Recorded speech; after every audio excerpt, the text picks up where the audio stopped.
আপনাকে যদি প্রশ্ন করি এবারের বিশ্বকাপে ব্রাজিল সবচেয়ে ভুগেছে ঠিক কোন জায়গাটায়, যদি ফুটবলটা ন্যূনতম বুঝেন তাহলে বলবেন মিডফিল্ড পজিশনে।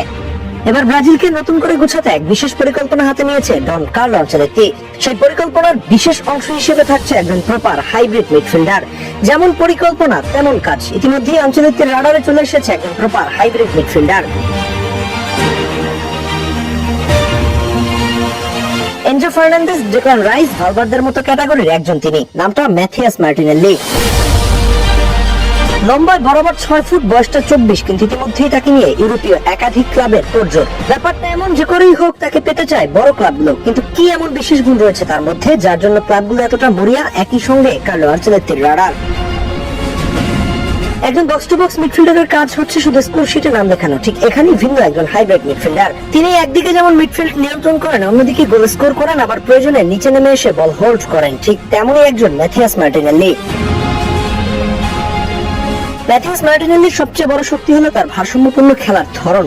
বল ছাড়া যেমন নিরলস পরিশ্রম করে প্রতিপক্ষের আক্রমণ ভেঙে দিতে পারেন, ঠিক তেমনি বল পায়ে পেলে মুহূর্তের মধ্যে আক্রমণ গড়ে তোলার সামর্থ্য রাখেন। ডিফেন্সকে সুরক্ষা দেওয়া, মাঝ মাঠে পাসের গতি নিয়ন্ত্রণ করা, আবার সুযোগ বুঝে বক্সে ঢুকে গোলের হুমকি তৈরি করা। একজন আধুনিক হাইব্রিড মিডফিল্ডারের যেসব গুণ থাকা প্রয়োজন তার প্রায় সবকিছু রয়েছে মার্টিনেল্লির খেলায়।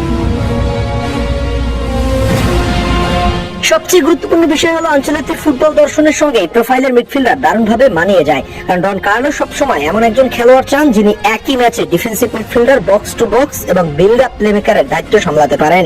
সেই কারণেই ম্যাথিয়াস মার্টিনেল্লিকে শুধু ভবিষ্যতের প্রতিভা হিসেবে নয়, বরং ব্রাজিলের মাঝ মাঠের দীর্ঘদিনের সমস্যার সম্ভাব্য সমাধান হিসেবে দেখা হচ্ছে। যদি উন্নতির এই ধারাবাহিকতা ধরে রাখতে পারেন তাহলে খুব শীঘ্রই ব্রাজিল জাতীয় দলের ডাক আসতে পারে এই প্রতিভাবান মিডফিল্ডারের। সব মিলিয়ে ব্রাজিলের মাঝ মাঠে যে ভারসাম্যের অভাব গত বিশ্বকাপে বারবার চোখে পড়েছে, সেটি পূরণ করার মতো প্রোফাইল নিয়ে উঠে আসছে মাথিয়াস মার্টিনেল্লি। তবে এখনই তাকে ব্রাজিলের ত্রাতা বলা দেওয়ার সময় আসেনি, কারণ জাতীয় দলে নিজেকে প্রমাণ করার পথ এখনো বাকি।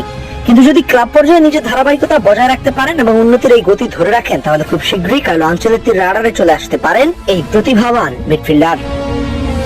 আপনিও কি সেটা মনে করেন?